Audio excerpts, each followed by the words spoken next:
1 minute to the show. Yeah. No, I've only got about a minute. We're ready to go with that. The random share giveaway winner. I'm going to announce it. I'm going to announce it on the in the group tomorrow. Yeah, on Vintage Motocross Q&A on the in the group. Yep. Sure.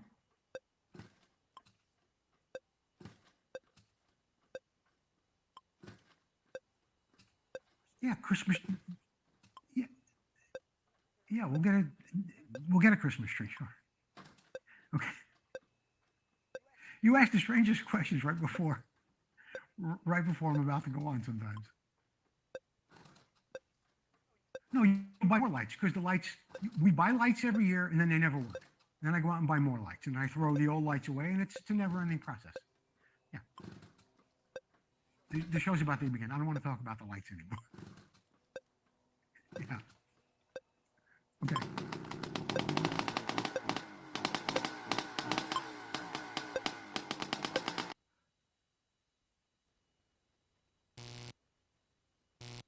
We're live.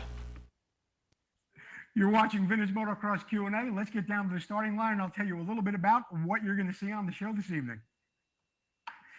The next time I try this segment, I'm going to talk to you about a aluminum crush washer. In the Moto Showcase, we take you. Yeah, no, we went out live. We went down to Billy Wheeler's at the Wheelhouse Garage. I've got a real interesting segment coming up with that on a Montesa. Here's the problem. We take a look at some of the questions that you've sent in over the last week or so. What's it worth? A 1975 Penton Jack Piner coming up. We've got all that and a whole lot more coming up on Vintage Motocross Q&A.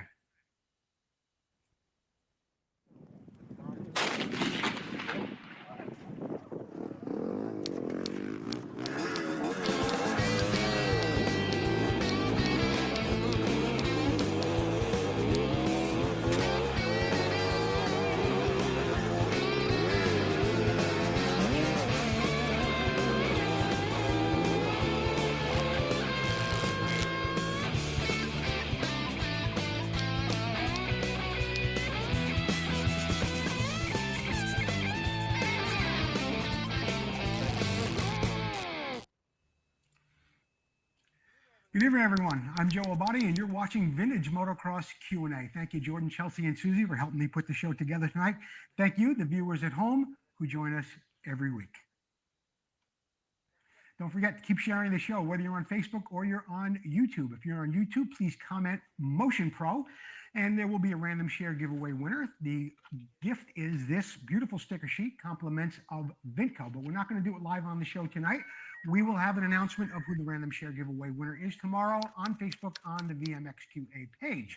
Also, don't forget to keep subscribing to our YouTube channel. You can see all of our past shows there. And when you do subscribe, you'll get a little alert like this. It tells you when we're live on YouTube. And when we're live on YouTube, you know what that means. You can sit back and watch the show like a professional on your couch, commenting from your phone while you enjoy your episode of Vintage Motocross Q&A in HD on your big screen TV. So don't forget, keep sharing the show. Watch it on YouTube from your big screen TV. Comment from your phone. That's a great way to enjoy the show. Also, keep those cards and letters coming in. Keep the emails coming. We'd love to have your bikes in the Moto Showcase. If you maybe want to make a video of something that you're doing, a project you're working on, a problem you may have solved, something that's going on in your shop. It could be something maybe you're organizing, whatever you might be doing in your shop that pertains to vintage motocross or your garage or this hobby as a whole. Get a video of it to us. We'd be happy to feature it on the show. Of course, your Moto Showcase bikes are always welcome as well. I want to thank our sponsors, Motion Pro, Vinco, Racer X Magazine, Preston Petty Products, Full Circle Racing, Northwest Mako CZ, Sunrise Vapor Blasting, and Bill's Pipes. Thank you, Bill's Pipes. In tonight's Next Time Try This segment that is brought to you by Vinco, Keep the Ride Going, I want to talk to you a little bit about the oil drain plug on your bike. Now, your cases look very, very similar to this. It's only half a case, of course, but on the bottom, right about here, is a drain plug that looks just like this. This is where you drain your oil out of when you're going to change the oil in your bike. Now, the bolt that is your oil drain plug is made of steel. Now you can see it right there. I've got a magnet stuck to it. However, also part of that assembly is a washer, and it looks like this. This is not steel. This is aluminum, and as you can see, the magnet will not stick to it. It's aluminum, and it is called a crush washer. It's good for a limited amount of time after you change the oil on your bike, because each time you put it back together and you put it over that drain plug, it crushes against the case and causes a good, or creates a good seal. Now, the crush washers are only good for so many uses, and you may notice that you might have a leak under your bike. Check that. A lot of people don't realize that that washer does come off of your drain plug, and that flange on your drain plug isn't doing anything to help keep the oil in your bike. So take a look at that crush washer underneath there. You can get them from dealers across the country. You can certainly buy them even at times in a hardware store or anywhere on eBay or someplace like that. So look for a crush washer if you got a little bit of an oil leak down on the bottom of your bike at the drain plug, and don't keep tightening it thinking that leak is going to go away. Replace that little aluminum crush washer, and that should solve the problem. So next time, try that. Thanks, Vinco. Keep the ride going. In the Moto Showcase tonight, which is brought to you by Preston Petty Products, we were on the road. We went out to see our friend Bill Wheeler at Wheelhouse Garage. Jordan, let's see what Billy Wheeler had to say and what kind of bike we're looking at this week. On now? No, because what about the microphones? Where are we? In Livermore, California? Joe. What do we do? Joe. I'm Bill Wheeler. We're at Wheelhouse Garage, and this is today's Moto Showcase. 1972 Montesa Coda 247. This is a trials bike out of Spain. It's about 250 cc's. AMO carburetor. 18. Bill, I'm back. Oh. I'm back and I'm feeling good. Tell me something, Bill. How long have you owned this bike? I've had this bike since the summer, Uh-huh. so just a few months now. So you bought it to flip it? Yeah, And what are these things trading for now about as far as the price goes? about 3,000 to 3,500. It's a 250 or 247 they call it? 247, yeah, Okay. Coda. And you might recognize these bikes. They're in the On Any Sunday scene when they're going through the trial section. Those are 71s, but... Remember that movie, Freebie and the Bean? Wasn't it in one of those too? I've never seen Oh, that. come on. Every bike in here is from before you were born. How could you have not seen Freebie and the Bean? Anyway, it's like Alan Arkin and James Conn, I think. But that's a whole other story for a whole other day. Got it. Did somebody buy this bike? Yes, somebody in Alabama, a repeat customer. Last bike he bought from me was a 360 Husky, and he had to have this one too. So he bought it last week. He asked if I would be willing to do some extra stuff to it. So we got a bunch of parts ordered, and those are on the way, and I'll be putting a new exhaust on here, new spokes, new handlebars, a couple other things, get it exactly the way he wants it, and then it'll ship out. You know what I noticed on this bike? It's very interesting. What's that? It's got Honda bolts in the triple clamps, but it does. But I don't think that's that unusual for these bikes. Yeah, those whole clamps are a bit of a mystery. Yeah. Maybe one of your viewers knows where those came from. But They- yeah, we're actually hunting down the correct Montesa ones. These are a CR250. Are they? They are. There you go. But anyway, that's it for the Moto Showcase bike. We are at Wheelhouse Garage in Livermore, California. I want to thank my friend Bill Wheeler for you, taking Joe. a couple of minutes to talk to us about this Montesa. Bill, thanks so much. Thank you, Joe. All right. Thanks, Bill Wheeler. And we'll have more from the Wheelhouse Garage in some future episodes. The Moto Showcase is, of course, brought to you by Preston Petty Products. This week's Preston Petty special is a hoodie sweatshirt, just 44 bucks. It's a great item for Christmas, and Christmas is only a few weeks away. Get over to PrestonPettyProducts.com. Get your loved one a hooded sweatshirt for just 44 bucks. And Preston Petty is also looking for dealers. Dealers are wanted by Preston Petty. Get a hold of Paul Standard. He's available on Facebook, of course, from the website, and so many other places too. You can find him on Instagram. Get a hold of Paul Standard. Find out how to become a Preston Petty Products dealer. Thank you, Preston Petty, for all you do for us here. At Vintage Motocross Q&A, here's the problem. Let's find out what some of the questions are this week, and if we can't help out a few people. Jordan, what do we have up first?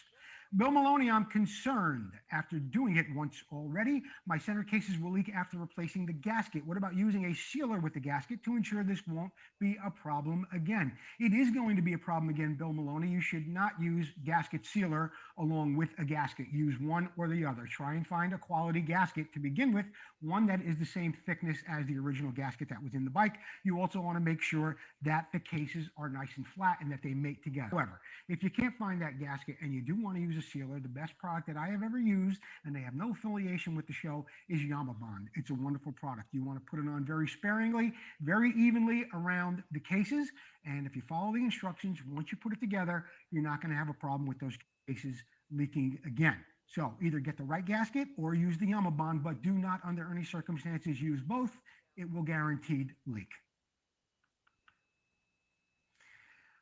Derek Hackelman, my 1975 Yamaha MX250B has an electrical problem. I'm considering going back to using points and a condenser with electrical parts from an earlier MX250 fit. Number one, I don't think you could go back early enough to find a points and condenser system that are going to fit your MX250B. I think they gave that up shortly after the DT1 was produced in 1968, maybe 69 or 70. By then, they had gone to a pointless electronic ignition. Everybody did, and with good reason.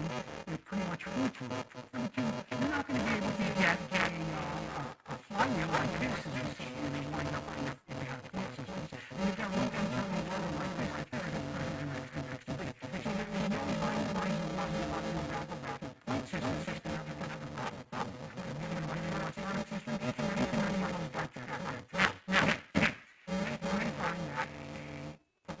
Electronic system,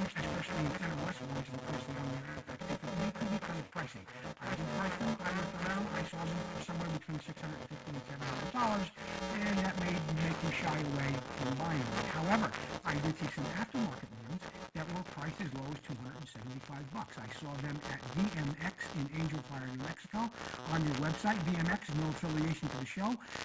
They do have them for just $275. It might be a good idea to check into that. And there's so many other ones too. I think one of our sponsors, Northwest Mako CZ, I think they reproduce electronic systems for a variety of bikes. He may have some, or just go with the VMX thing. But there are ways to get an electronic system in that bike and it not be OEM and it still work. That's my advice on that, Derek. Don't go back to a point system. What do we have next, Jordan? Jeff Kokoski. This guy, he doesn't stop. Every week he's got something new to say, something new to ask. He's becoming a real staple on the show. Jeff Kokoski sent me a little bit of an email this week telling me how he was so satisfied with a company called U-Ship. Now, I am familiar with the company U-Ship. Somebody had shipped bikes to me at one time and used them. And also at their request, I had shipped some people some bikes through U-Ship. Anyway, Jeff says that he recently used an Austin, Texas-based company called U-Ship for a pair of 1979 Can-Ams that he bought in Arizona and had to have them shipped to Central Pennsylvania. After setting up an account and inputting particular criteria, they gave them limited instructions. You'll get an approximate estimate of what it will cost to ship your bikes from wherever they are to wherever you are. You'll get different bids from different people, and you're under no obligation to take any of those bids until you find one that you're comfortable with. So Jeff did that. He got a confirmation, and the carrier gave him a range of dates that the bikes would arrive on, and they did arrive within that period. He did not have to release payment to U-Ship until the bikes were delivered, and he was completely satisfied. In our case, the bikes were picked up by the carrier on Monday in Arizona. We received them the following Monday in Central Pennsylvania. The carrier we selected specialized in moving motorcycles, and they had an enclosed, unmarked 36-foot trailer. The cost to ship both bikes across the country was $1,400. I just wanted to share this with the viewers of your show. Now, $1,400 to ship 2 Can-Ams. Yeah, I guess, $700 a piece. I guess that's good. A lot of people out there might say to themselves, depending on what the bike costs, $700 might be too much. But if you're buying a bike that maybe is, $3,000 and it's a really, really nice bike, you don't mind going for an extra $500 to $700 to have it shipped. But Jeff, I want to thank you for reporting in to us about your experience with U-Ship. I have used them. I know people that have. And if anybody out there is considering it, well, here's a good feedback from Jeff Kokoski saying he had a good experience with them. So thanks, Jeff, for telling us more about U-Ship. Hi, I'm Sue Fish. You are watching Vintage Motocross Q&A. We'll be right back.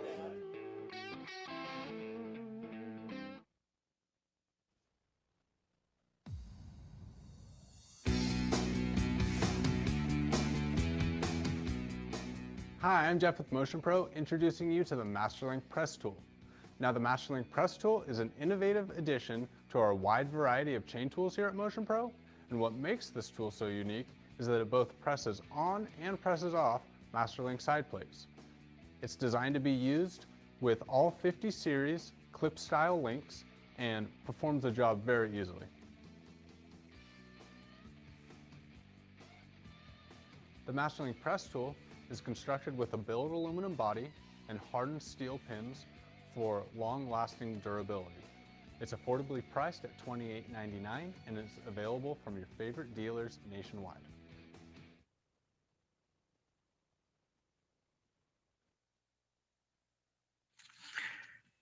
In the What's It Worth segment tonight, we take a look at a 1975 Penton Jack Piner 175. This is, of course, the part of the show where we encourage you to guess what this bike recently sold for. I will tell you that it did sell in Florida on December 3rd. I'll read a little bit about the description of the bike while Jordan goes through the slides. Nice looking piece. 74 Jack Piner 175.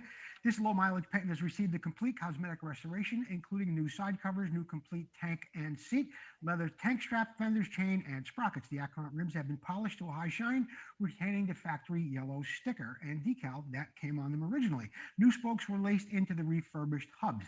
The entire bike looks brand new from front to rear, including the motor, exhaust forks, but excluding the original Metzler tires that seem to be a little bit dry rotted. They should be replaced if someone is actually going to ride this bike. There's an extensive amount of time and money put into this bike, and it is stunning. Along with the bike comes with the original front number plate signed by John Penton. Frame and production date are from November of 1974, making this bike 1975. Okay, I go along with that. Yeah, that does make sense. So anyway, there it is, a beautiful looking bike, something you don't see too often, a Jack Piner 175. How much do you think it sold for? A lot of parts went into that bike. It is restored. How much? 6,500? $7,000. This bike sold for $5,300. And if you're a Penton fanatic, I'll tell you, somebody got a great deal for just $5,300. They got a real nice Penton 175. How close were you without going over? Or even if you did go over? 5,300, Penton 175. Full Circle Racing is still running a great special on refurbishing your hubs. They will bead blast them, change the bearings. They will powder coat them in either a gloss or satin finish. For just $50 a hub, for $10 more or $20 more, you can get a custom color. For just $10 more, they'll do the backing plate as well. So get a hold of Tom McAllister at Full Circle Racing, and don't forget them for your street bikes, on-road bikes, off-road bikes, vintage and modern. Full Circle Racing, your one-stop shop for all your wheel needs for your motorcycle. Thank you, Tom McAllister. In the Ever Heard Of segment tonight, which is brought to you by Sunrise Vapor Blasting, I'm going to bring you something that you never heard of. You probably never heard of the motorcycle. And, well, let me ask you this. Have you ever heard of a Franks motorcycle? Franks. Kelvin Franks. Very, very interesting man. I'm going to read to you a little bit about who Kelvin Franks is while Jordan goes through the slides.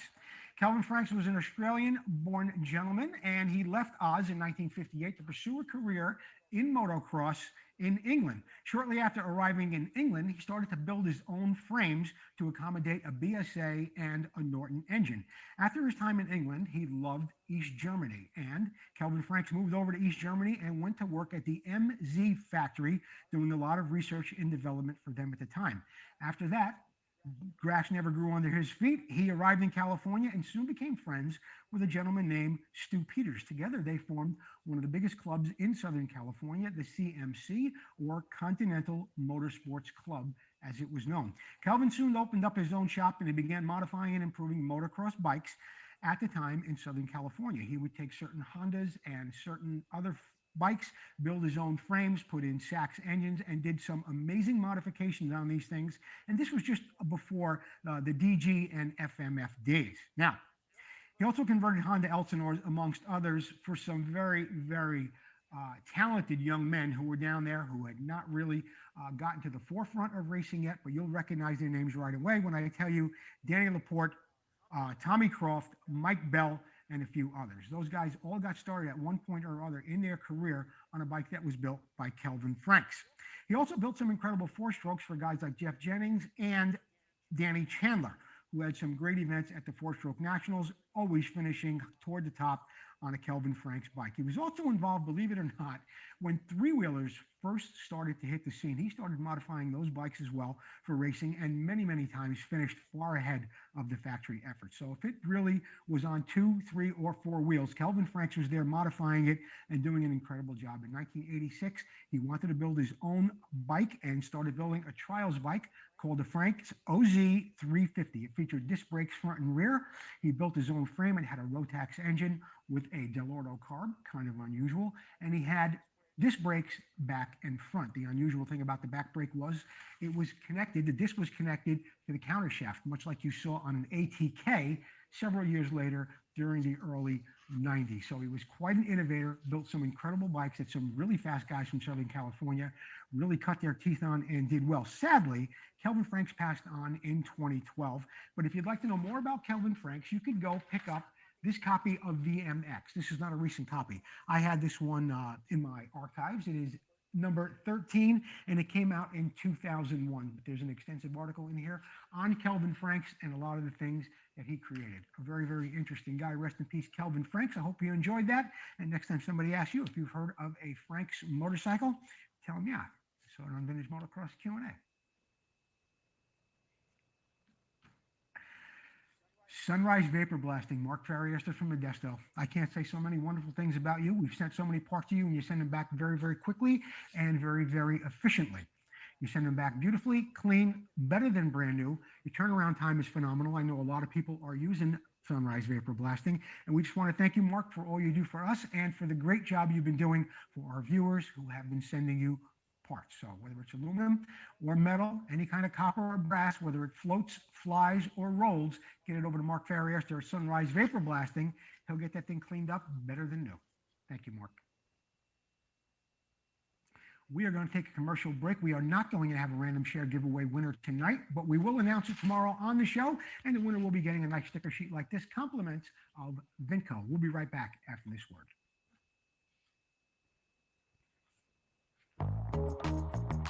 Classic and vintage dirt bikes are more than a hobby. It's not just about the ride. It's about the work that goes in. The work that keeps you connected to the ride. It's about bringing the bike back to life and doing it with your own hands. It's about the adrenaline and adventure. And when it comes to putting all the pieces together, only Vinco knows the bikes and parts the way you do. Vinco, keep the ride going.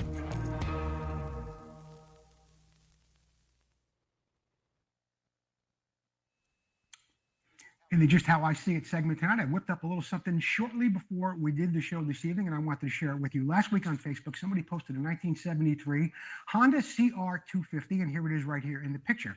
And what thought came to mind was that people don't really want to hear the truth because they don't really want to break the illusion that they have. But the bike was posted on Facebook, and the seller or broker claimed that this was verifiably the second Elsinore released in America at serial number 217. A little research, and a few people did mention that. It is confirmed that number 216 was the first Elsinore that was released in America in 73. This bike was 217. Now, the seller was looking for opinions on what he felt the bike would sell for, and I respectfully, as I do with anybody that asks a question on Facebook like that, I respectfully gave my opinion on what I thought the bike was worth. Now, I based it on the condition of the bike and what I saw. The fact that it was missing a pipe, missing a silencer, the tank needed to be redone. The frame had been powder coated, the wheels were not refinished. It was far from a racer, it was far from a show bike. So I based my opinion on what the condition of the bike was, not the fact that it was serial number 2. Okay, why did I do that? Because I don't think serial number 2 really lends that much to the bike. It may be an interesting conversation piece at a party, but I don't think being serial number 2 with the incorrect engine from a 1974 warrants the bike being worth 50% more than what I thought the fair market value of the bike was, which happened to be $3,500. I say 50% because it was a short time later that I saw the bike for sale for $7,000. Now, I'm not saying that number 2 isn't an interesting, as I said, conversation piece, but I can't see where it brings the price of the bike up to 50% more, 100% more than the actual retail value of the bike or an incomplete Elsinore, just like you see here. Now, I mean, there are tens of thousands of Elsinores that were made. You can show me a beautiful low time or perfectly restored bike that was bike number 15,280. It doesn't matter. That bike is going to command a premium dollar. I don't think the number 2 serial number really pushes this bike that far up the food chain just because it's serial number 2. And that's just how I see it. This Week in Motocross History is brought to you by Racer X Magazine, available online and on your newsstand now. Don't forget to see our ad in the back of every copy of Racer X. This week in 1975, the Anaheim era of racing began. And it was on this night, actually, December 15th, I think it is, today, something like that. Anyway, it was on this night that the first race in Anaheim was actually run, and it was called the American Motocross Finals. This race was not part of any series, and it was a run what you brung race. In other words, all the factory guys got out there on what they wanted to race, whether it was Marty Smith on a 125, Tony DeStefano on a 250, or Galen Mosier on a 400 Mako. The track was designed by Jimmy Weiner, which I thought was really, really interesting. In the end, Tony DeStefano was the winner on his 250 Mako. Galen Mosier did finish third that night, and Marty Smith, believe it or not, on that little RC 125 Honda back in 1975 had the fastest lap times on the track. But that was the first Supercross to get rolling in Anaheim in 1975. In 1977, speaking of Tony DeStefano, he was on a tear for about 3 years. And Tony was fresh off winning the AMA 250 Motocross Championship for the 3rd straight year in a row. And the AMA named him Professional Athlete of the Year. DeStefano hailed from Eastern Pennsylvania. He had come up through the ranks racing a CZ and was just everybody's favorite privateer before Suzuki hired him in 1975. 3 in a row for the D. 1982, Ricky Johnson winds up on the cover of Cycle News. He did not win a title that year, 1982. He almost did. Ricky Johnson nearly did win the 250cc title, but a broken wheel in the last round in Colorado prevented that. But RJ did win a title in 1982. He landed on the cover of Cycle News for topping the CMC 4-stroke national championships at Carlsbad Raceway. Johnson was riding a ProTech TT 500 that day. Former Supercross champion Jimmy Ellis finished second. White Brothers backed Warren Reed finished third, and a very young buck was out there that day. 15-year-old Ronnie Lachine finished fourth at that 4-stroke national, December 15th, 1982. And that's what's happening in motocross history. We do have some announcements for you tonight. I also want to welcome our new sponsor, Bill's Pipes. Don't forget to visit Bill's Pipes on Facebook. It's a great way to get in touch with them because from the Facebook page, you can get their email. There's some other contact information on there. They're showing some pictures of this silencer on a Mako. I know a lot of you have been wondering if Bill's Pipe is going to be producing some vintage pipes again. Go over, check them out on Facebook, and you'll find out more about Bill's Pipes. Thank you, Randy Scott, for bringing Bill's Pipes on board to Vintage Motocross Q&A. The Potomac Vintage Riders event is coming up. I can't wait to get back east on Sunday, January 23rd. That's when the swap meet is at York. That's from 8 in the morning till about 3 in the afternoon. I will be there all day. I will have a booth. I'll be selling T-shirts.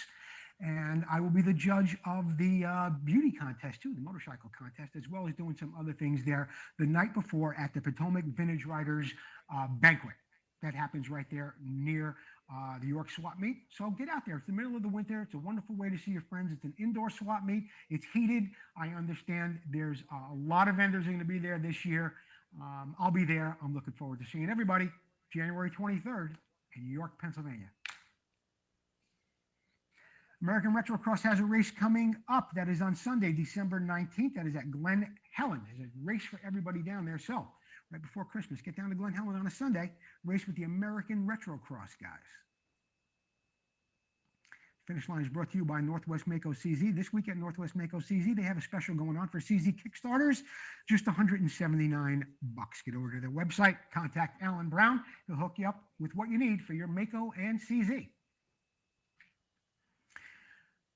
Vintage Motocross Q&A t-shirts and hoodies are still available in gray and white. Winter is here. Christmas is just around the corner. You might want to get your loved one a hoodie. Shirts are just $19.99. Hoodies are a couple of bucks more. Follow the link in the show description. Get yourself a t-shirt or a hoodie today. Vintage Motocross Q&A sponsorship opportunities are still available, and everybody is re-upping for the new year. Whether it's Motion Pro, Northwest Mako CZ, they're all seeing great results, and it's no wonder. Look at some of the numbers that we've been pulling here at Vintage Motocross Q&A in the last month. I used to talk about 20,000 a month, 91,300 in the last 30 days. We're hitting 18,000 people, 20,000 people a week, sometimes more. The night after the show, like on Thursdays or Fridays, sometimes we're hitting 18 or 20,000 in a couple of days. Get a hold of me. I'll get you a sponsorship opportunity package. You too can be seeing results like this by reaching over 90,000 people a month on this show. Somebody's going to buy the product that you have for sale, or they're going to know about your service. Get a lot of people that ask me about it. About sponsoring the show, or there are other ways that they can help out. Yeah, you can. If you'd like to help out with a small donation, we would more than gladly accept that. You can send it to joemoto43@gmail.com. That is my PayPal account. So if you'd like to help out with a little funding for the show in your own personal way, we would greatly appreciate that. Once again, that's PayPal, joemoto43@gmail.com. Thank you for the people who asked. And that about wraps it up for tonight's show. I want to thank Jordan, Chelsea, and Susie for helping me put the show together, and thank Billy Wheeler and so many other people who help out with the show. Next week on our show in the Moto Showcase, we're going to have Dick Lott's 125, TM 125. I was going to have it on tonight. We're going to have it on the next week's show. We've got another great bike coming in from Al Roof, a TT 600, and you want to know where the dogs are. Let me see if I can find them. Gino and Rocco! Hope everybody's getting their Christmas shopping done. It's about 10 days until Christmas. Thanks for watching Vintage Motocross Q&A. Gino, Venica, come on. Hey, there he goes. Hey, Gino. Good boy. What about you, Rocco? Give me a Rocco. Okay, I got the boys. Good night, everybody. Thanks for watching the show.